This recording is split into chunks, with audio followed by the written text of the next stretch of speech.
Hello नमस्कार साथी दोस्तों, अपना चैप्टर चल रहा था पादभूमि सब्सन एनसीईआरटी 11 जीव विज्ञान के बारे में पढ़ रहे थे। तो आज का जो चैप्टर रहेगा पादभूमि सब्सन, इसके आगे का जो पढ़ेंगे अपने। इससे पहले अपने किण्वन की क्रिया पढ़ा था, ग्लाइकोलाइसिस क्रिया, क्या पौधे सब्सन लेते हैं, इसके बारे में पढ़ा था सब्सन में। तो आज का जो वीडियो रहेगा इससे आगे के पढ़ने वाले हैं। तो चलिए स्टार्ट करते हैं। इसके पिछला वीडियो जिसने नहीं देखा है, इसका लिंक डिस्क्रिप्शन में दे रखा है, या नाना क्लासेस शिव सर के चैनल पर जाके आप देख सकते हो। क्योंकि एक एक जो अपना चैप्टर है बहुत ही इंपॉर्टेंट रहने वाला है। क्योंकि अपना जो टारगेट चल रहा है 30 प्रश्नों का मास्टर स्ट्रोक, यानी कि इन्हीं आरबीसी और एनसीईआरटी बुक्स में से 30 प्रश्न आपके आने वाले हैं। क्योंकि पिछला भी पेपर हुआ था, जो मैंने भी बार बार मैं ये कहता हूँ कि एनसीईआरटी पढ़ लो, क्योंकि इनसे एक भी प्रश्न बाहर नहीं जाने वाला है। तो चलिए आज का चैप्टर शुरू करते हैं, पादभूमि सब्सन।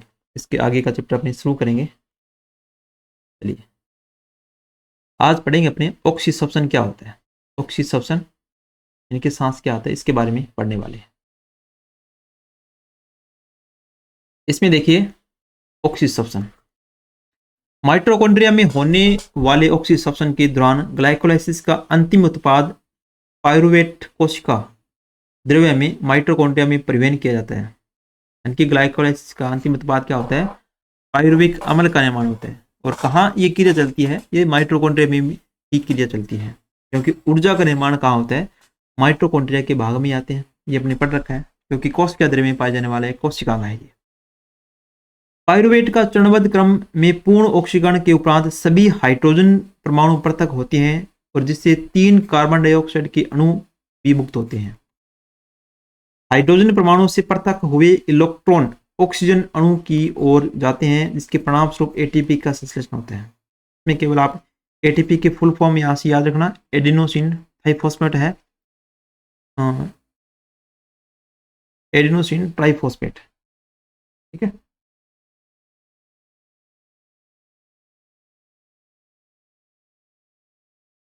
तो यहाँ से आप याद रखोगे एटीपी की फुल फॉर्म क्या है, एडिनोसिन ट्राइफॉस्फेट है, ठीक है। सबसे अधिक रोचक बात यह है कि इसकी पहली प्रक्रिया माइटोकॉन्ड्रिया के अधात्री में संपन्न होती है। ऑक्सीसब्सन जो होता है कहाँ होता है, माइटोकॉन्ड्रिया के अधात्री में संपन्न होती है, यानी कि मैट्रिक्स भाग में। धात्री का मैट्रिक्स भाग होता है, ठीक है। तो मैट्रिक्स भाग होता है, वहां संपन्न होती है। जबकि द्वितीय प्रक्रिया माइटोकॉन्ड्रिया की भीतरी झिल्ली पर संपन्न होती है। कोशिका द्रव्य में उपस्थित कार्बोहाइड्रेट के ग्लाइकोलिटिक अपचय द्वारा बनने वाले पायरुवेट माइटोकॉन्ड्रिया की अधात्री में प्रवेश करता है, जो कि ऑक्सीकृत कार्बोक्सिलीकरण की कॉम्प्लेक्स सामूहिक क्रिया द्वारा पायरुवेट डिहाइड्रोजनेस एंजाइम द्वारा उत्प्रेरित होता है। इसका भी याद रखना साथ में, इसमें जो ऑक्सीसब्सन की क्रिया में किस एंजाइम की सहायता से ये कॉम्प्लेक्स सामूहिक क्रिया जो है पायरुवेट उत्प्रेरित होता है, तो याद रखना डिहाइड्रोजनेस है एंजाइम की सहायता से होता है। ये याद रखना आप यहाँ से।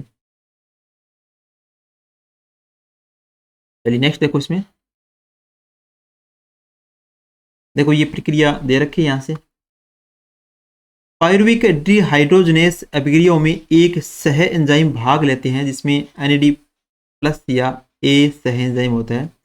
पायरुविक अम्ल का कोजेंट एंजाइम या NAD+ में क्या होता है, पायरुवेट डिहाइड्रोजनेस ये एंजाइम है। इस मैग्नीशियम धातु जो पाई जाती है, ठीक है, पौधों में पत्तियों में प्रकाश संश्लेषण की क्रिया के दौरान इसमें किसमें चेंज होगा, एसिटाइल कोजेंट एंजाइम कोजेंट ए में कार्बन डाइऑक्साइड और NADH और H+ हाइड्रोजन का निर्माण होगा। इस प्रक्रिया के दौरान पायरुविक अम्ल के 2 अणुओं के उपापचय से NADH के 2 अणुओं का निर्माण होता है, और ग्लाइकोलाइसिस के दौरान ग्लूकोज का 1 अणु निर्मित होते हैं, ठीक है। ग्लाइकोलाइसिस की प्रक्रिया में क्या होता है, क्योंकि ये कम मात्रा में ऑक्सीकरण होती है, आंशिक ऑक्सीकरण होता है वहां से, तो ग्लाइकोलाइसिस के दौरान ग्लूकोज के 1 अणु से निर्मित होता है, और यहाँ पर 2 अणुओं के उपापचय के रूप से NADH के 2 अणु का निर्माण होता है। एसिटाइल कोजेंट ए चक्रीय पथ ट्राई कार्बोक्सिलिक अम्ल चक्रीय में प्रवेश करता है, जिसे साधारणतः वैज्ञानिक क्रेब्स चक्र की खोज के कारण क्रेब्स चक्र कहते हैं। ठीक है, इसको क्या कहते हैं? क्रेब्स चक्र कहते हैं। ट्राई कार्बोक्सिलिक अम्ल का जो है अपने पढ़ेंगे, लैक्टिक सिट्रिक एसिड है, सिट्रिक चक्र भी इसको कहते हैं। चलिए नेक्स्ट देखो इसमें। अब देखो ट्राई कार्बोक्सिलिक अम्ल TCA, इसमें क्या है, इनमें क्या क्या बातें आपको याद रखनी है। इससे पायरुवेट अम्ल है, कोजेंट A से एसिटाइल को एंजाइम A का निर्माण होता है, फिर ये प्रक्रिया चलती है। ठीक है, फिर मेलिकल अम्ल है, ऑक्जेलोएसिटिक अम्ल में चेंज होता है, और यहाँ से सिट्रिक अम्ल में चेंज होता है। ठीक है, इस प्रकार मेलिक अम्ल में इस प्रक्रिया को FADS2 FAD का निर्माण होता है। लास्ट में सक्सिनिक अम्ल का निर्माण होता है इसमें। ठीक है, इस प्रक्रिया में देखो इसमें क्या है। TC चक्र का प्रारंभ क्या होता है? एसिटाइल समूह के ऑक्जेलोएसिटिक अम्ल तथा जल के साथ संघनन से होते हैं। ये आप प्रथम बात याद रखना कि TC चक्र का प्रारंभ कहाँ से होता है? एसिटाइल समूह के ऑक्जेलोएसिटिक अम्ल और तथा जल के साथ संघनन से होता है, और सिट्रिक अम्ल का निर्माण होगा। और निर्माण किसका होगा? इसमें सिट्रिक अम्ल का निर्माण होता है। याद रखना, TC चक्र में किस अम्ल का निर्माण होगा? सिट्रिक अम्ल का निर्माण होता है। यह अभिक्रिया जो है सीट्रेट सिंथेटेज एंजाइम द्वारा संपन्न होती है। इसमें एंजाइम कौन सा होता है? सीट्रेट सिंथेटेज एंजाइम होता है। याद रखना, TC चक्र में निम्न में से किस एंजाइम का इस्तेमाल किया जाता है? सीट्रेट सिंथेटेज एंजाइम जो होता है इसका इस्तेमाल किया जाएगा। कोजेंट A का एक अणु मुक्त होता है, तब सीट्रेट आइसोसीट्रेट में समावित हो जाता है। यह डीकार्बोक्सिलीकरण के 2 लगातार चरणों के रूप में होता है। इसके उपरांत अल्फा कीटो ग्लूटेरिक अम्ल तत्पश्चात सक्सिनाइल कोजेंट A का निर्माण होता है। सिट्रिक अम्ल के बच्चों भी चरणों में सक्सिनाइल कोजेंट A या फिर ऑक्सोएसिटिक अम्ल में ऑक्सीकृत होकर चक्कर को आगे बढ़ाने में सहायक होता है। ठीक है, ये कुछ इसमें चीज दे रखी है, यहाँ से कोई इंपॉर्टेंट पर्सन नहीं बनता है। ऊपर की बात याद रखना, जैसे 1 नंबर ये बन गया, निर्माण किसका होगा? सिट्रिक अम्ल का निर्माण होता है। तीसरा एंजाइम की पूछे तो ये आप याद रखना। ठीक है, ये थोड़ा सा यहाँ से गहराई की है, थोड़ी सी क्रिया को बता रखा है, यहाँ से कोई प्रश्न नहीं बनता तो पढ़ने का कोई मतलब नहीं लग रहा। ठीक है, कुछ बता रखा है इसकी चीजों में। सक्सिनिल अम्ल के रूपांतरण के दौरान JTP के एक कणों का निर्माण होता है। इस क्रिया धार स्तरीय फॉस्फोरिलीकरण कहते हैं। इस युग्मित अभिक्रियाओं में GTP GDP के रूपांतरित हो जाता है, तब ADP से ATP का निर्माण होता है। ADP से क्या होगा? ATP से निर्माण होता है। देखो इसमें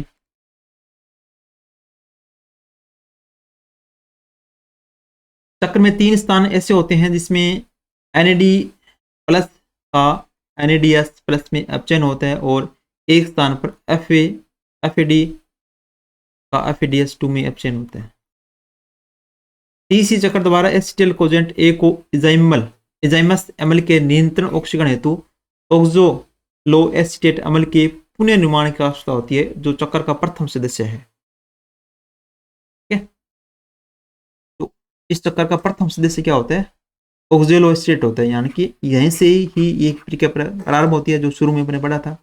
तो यहाँ से TC चक्र का प्रथम सदस्य कौन सा है? यहाँ से अगर प्रश्न बने तो आप क्या कहोगे? ऑक्सोलोएसिटेट जो होता है इसका प्रथम सदस्य होते हैं, और इसके साथ NAD प्लस और FAD प्लस NADS और FADS2 में क्रम से पुनः उत्पादन होता है। अंतःसांस की इस अवस्था में समीकरण को इसमें बता रखा है। देखो कहाँ होगी? माइटोकॉन्ड्रिया का धात्री भाग में। एक ये याद रखना कि जो TC चक्र है इसमें श्वसन की क्रिया, सांस की क्रिया कहाँ प्रारंभ होती है? माइटोकॉन्ड्रिया के अधात्री भाग में होती है। माइटोकॉन्ड्रिया के अधात्री भाग में होते हैं, और पायरुविक अम्ल से 4 NAD FADH2 जल ADP, इससे क्या होगा? 3 तो कार्बन डाइऑक्साइड के अणु बनेंगे, 4 NADH2 बनेंगे, 4 हाइड्रोजन ATP के रूप में ऊर्जा निकलेगी। मुख्य रूप से यहाँ पर यही है। ठीक है, अगर प्रश्न पूछा जाएगा तो ये पूछा जाएगा आपसे, कहाँ संपन्न होती है? माइटोकॉन्ड्रियल के अधात्री भाग में संपन्न होती है। याद रखना, माइटोकॉन्ड्रिया के अधात्री भाग में संपन्न होती है। ठीक है, तो इसके आगे जो दे रखा आपको, इसमें कुछ प्रक्रिया को बता रखा है। इसमें देखो, देख लेते हैं, थोड़े पढ़ लेते हैं। TC चक्र में ग्लूकोज के विघटन से कार्बन डाइऑक्साइड निकलती है और NAD+H2 के 8 अणु, H के 8 अणु, क्योंकि ये हो गए 4, ये हो गए 4, ये हो गए, और FADS के 2 अणु का 2 ATP अणु का निर्माण होता है। ATP अणु का कितना बनेंगे, 2 ATP हो गए, FADS2 2 हो गए यहाँ से। ठीक है, तो आपको आश्चर्य हो रहा होगा कि अभी तक सांस की चर्चा के दौरान न ही कहीं पर ऑक्सीजन का और न ही कहीं पर एटीपी के बहुत सारे अणुओं के निर्माण की चर्चा हुई है। अब संश्लेषित NADH+ तथा FADS की क्या भूमिका होगी, हमें यह समझना होगा कि सांस में ऑक्सीजन की भूमिका का एटीपी के निर्माण कैसे होता है। ठीक है, आगे ये पढ़ने वाले आपने। चलिए नेक्स्ट देखो इसमें, क्योंकि थोड़ी सी लैंग्वेज हार्ड है इसकी। इलेक्ट्रॉन परिवहन तंत्र तथा अथवा ऑक्सीकरणीय फॉस्फोरीकरण क्या होता है। देखो, सांस प्रक्रिया के अगले चरण में NADH+ और H+ था, FADS जो बचा था यहाँ से, अब इसका इस्तेमाल होगा यहाँ से, तो TC चक्र में बना था। इसमें संचित ऊर्जा मुक्त व उपयोग में लाना है। यह तब संपादित होता है जब उनका ऑक्सीकरण इलेक्ट्रॉन परिवहन तंत्र द्वारा होता है तथा इलेक्ट्रॉन ऑक्सीजन पर चला जाता है और पानी का निर्माण होता है। अब इनका इस्तेमाल यहाँ से होने वाला है। देखो इसमें आगे की प्रक्रिया क्या क्या होगा। इसमें उपापचयी पथ किसके द्वारा, जिसके द्वारा इलेक्ट्रॉन एक वाहक से अन्य वाहक की ओर गुजरता है, इसे इलेक्ट्रॉन परिवहन तंत्र ETS चक्र कहते हैं, जो माइटोकॉन्ड्रिया की भीतरी झिल्ली पर संपन्न होता है। इसको याद रखना, इलेक्ट्रॉन चक्र ETS पथ है कहां पर संपन्न होगा, माइटोकॉन्ड्रिया की भीतरी झिल्ली पर। यह दो ही भाग होते हैं जो ऊर्जा का निर्माण होगा, एक तो ये है माइटोकॉन्ड्रिया की भीतरी झिल्ली पर, एक अधात्री भाग पर। अधात्री भाग में कौन हो रहा था, TC चक्र हो रहा था।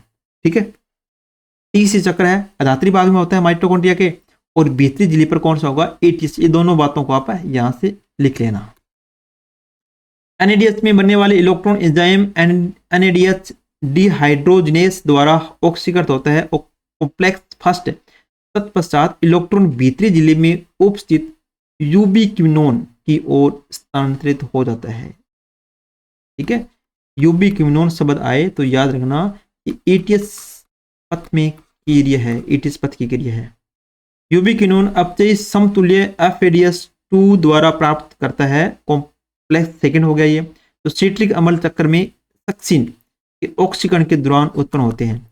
अपचेत यूबिक्विनोल इलेक्ट्रॉन को cytochrome BC first cytochrome C में, थोड़ी सी लैंग्वेज के द्वारा ये डायग्राम के द्वारा ये समझा रखा है। यहाँ से अंतर झिल्ली है, अवकाश आंतरिक माइटोकॉन्ड्रिया झिल्ली है, अधात्री भाग है। ठीक है, तो अधात्री भाग में TC चक्र में हुआ था, ये भीतरी झिल्ली में संपन्न होता है, TC चक्र है। देखो यहाँ से इस क्रिया को समझा रखा है। NADH+ NAD से कॉम्प्लेक्स फर्स्ट है, जो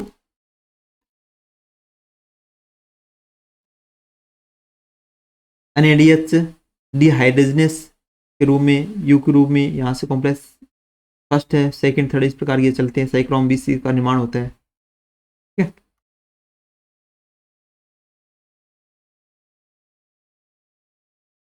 कॉम्प्लेक्स सेकंड है C, साइटोक्रोम C की ओर स्थानांतरित कर ऑक्सीकृत हो जाता है, कॉम्प्लेक्स सेकंड है। साइटोक्रोम C एक कुछ छोटी प्रोटीन है जो भीतरी झिल्ली की बाह्य स्तर पर चिपका होता है, जो इलेक्ट्रॉन के कॉम्प्लेक्स थर्ड तथा कॉम्प्लेक्स फोर्थ के बीच स्थानांतरण का कार्य गतिशील वाहक के रूप में करता है। ठीक है, साइटोक्रोम C एक छोटी प्रोटीन है जो वाहक के रूप में इनके बीच में कार्य करता है।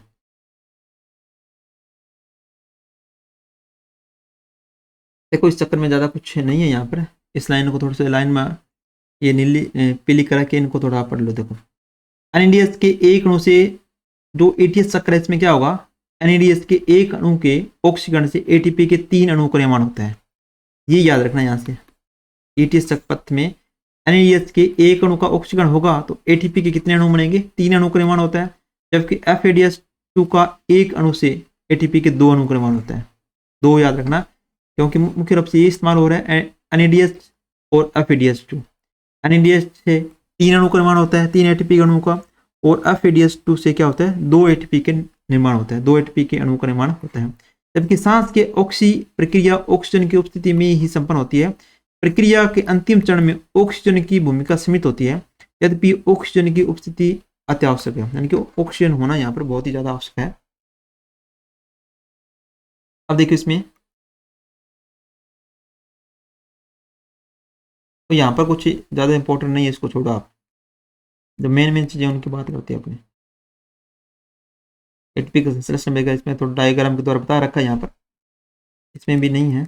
देखो यहाँ से देखो सबसे संतुलन चार्ट, यहाँ से अपने एटीपी के अणुओं का निर्माण के बारे में पता चलेगा। देखो प्रत्येक ऑक्सीकृत ग्लूकोज अणु से बनने वाले प्राप्त शुद्ध एटीपी की गणना करना अब संभव है। देखो किंतु वास्तविकता में यह एक सिद्धांतिक अभ्यास की रह गया है। यह गणना कुछ निश्चित कल्पनाओं के आधार पर ही की जा सकती है। यह एक क्रमिक सुव्यवस्थित क्रियात्मक पाथ है जिसमें एक क्रियाधार से दूसरे क्रियाधार का निर्माण होता है, जिसमें ग्लाइकोलाइसिस से शुरू होकर टीसीए चक्कर तथा ईटीएस एक के बाद एक ये क्रिया चलती है।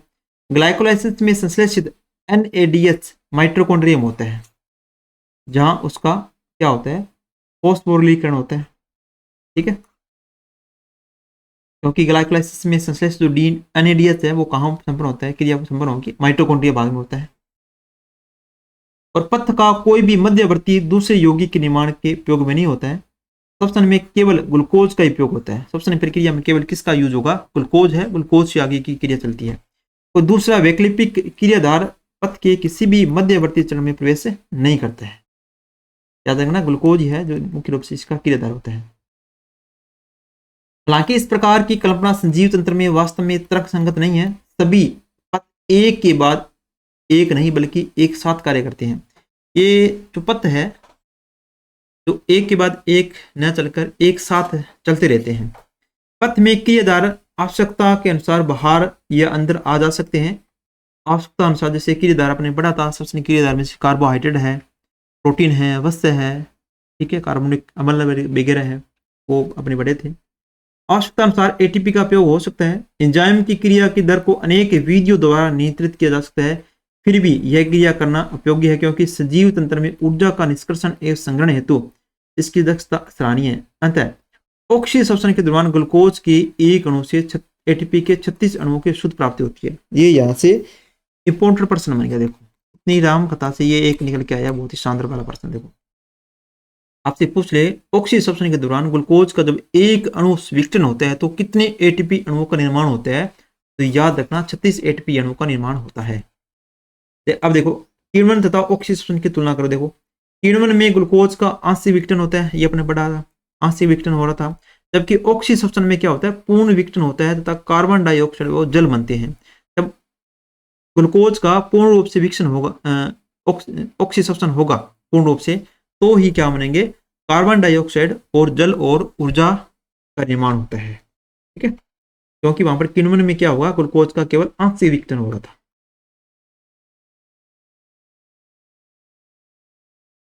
और किण्वन में ग्लूकोज के एक अणु से पायरुविक अम्ल के दौरान एटीपी के शुद्ध 2 अणुओं की प्राप्ति होती है। यह भी याद रखना, क्योंकि किण्वन में क्या हो रहा था, आंशिक ऑक्सीकरण हो रहा था। उस स्थिति में ग्लूकोज को एक अणु से पायरुविक अम्ल के दौरान एटीपी के कितने अणुओं की प्राप्ति होती है, शुद्ध रूप से याद रखना 2 प्राप्त होती है। और पूर्ण रूप से जब ऑक्सीकरण होता है तब कितनी एटीपी के अणु होती है, 36 अणु बनते हैं। परंतु किण्वन की प्रक्रिया में आपको पूछ ले तो 2 याद रखना। किण्वन में एनएडीएस तथा एनएडी प्लस में ऑक्सीकरण मंद गति से होता है, जबकि ऑक्सीजन श्वसन में यह प्रक्रिया तेज गति से होती है, क्योंकि इसमें क्रिया जो है बहुत ही धीमी गति से चलती है। तो अंत में 2 शुद्ध एटीपी अणुओं का निर्माण होता है। और ऑक्सीजन श्वसन में तेज गति से चलती है, तो इसमें 36 शुद्ध एटीपी अणुओं का निर्माण होता है। ये 2 इंपॉर्टेंट प्रश्न यहाँ से बनते हैं। अब देखो एम्फीफोलिक पथ क्या होता है, एम्फीफोलिक पथ क्या होगा। एम्फीफोलिक पथ के लिए आप थोड़ा सा याद रख सकते हो यहाँ से ही। देखो केवल ये याद रखना आप, इतना ही, ज़्यादा इसमें कुछ नहीं है। देखो वसा का, कार्बोहाइड्रेट्स का, प्रोटीन का, इसमें क्या होता है, वसा क्या होगी, वसा अम्ल व ग्लिसरॉल्स बनता है। और यहाँ से किस में निर्माण होगी, एसिटिल कोएंजाइम का निर्माण होता है। याद रखना क्या निर्माण होगा, एसिटिल कोएंजाइम का निर्माण होगा डायरेक्ट इसमें। और कार्बोहाइड्रेट से शर्करा, सरल शर्करा जैसे ग्लूकोज है, ग्लूकोज का 6 फॉस्फेट का निर्माण होगा, फ्रुक्टोज का 1,6 बाइफॉस्फेट का। और यहाँ से इसमें ग्लिसरॉल्डिहाइड 3 फॉस्फेट से पायरुविक अम्ल बनता है, और पायरुविक अम्ल से एसिटाइल कोएंजाइम का निर्माण होगा। वो प्रोटीन है, प्रोटीन अमीनो अम्ल है, अमीनो अम्ल से पायरुविक अम्ल है, और पायरुविक अम्ल से फिर एसिटाइल को एंजाइम का निर्माण होगा, और इनसे क्या होगा, क्रेब्स चक्कर चलेगा, और क्रेब्स चक्कर में क्या होगा, जल और कार्बन डाइऑक्साइड का गैस का निर्माण अंतिम उत्पाद के रूप में प्राप्त होता है क्रेब्स चक्कर में। ठीक है, ये इसमें प्रक्रिया जो है इसमें बता रखी है। ठीक है,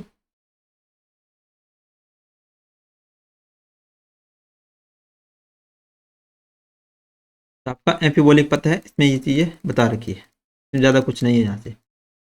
एक और लैंग्वेज के माध्यम से इनको समझाया गया, ज़्यादा कुछ इसमें नहीं है। अंतिम उत्पाद के रूप में याद रखना कि एम्फीबोलिक पथ में अंतिम उत्पाद के रूप में जो प्राप्त होता है ना, वो याद रखना है, एसिटाइल कोएंजाइम ए, या अंतिम उत्पाद के रूप में यहाँ से जो बनता है ना, ये याद रखना, एसिटाइल कोएंजाइम ए, और यहाँ से क्रेब्स चक्र में ये प्रवेश कर जाते हैं। इतना है इसमें बताया गया है, और ज़्यादा कुछ नहीं है।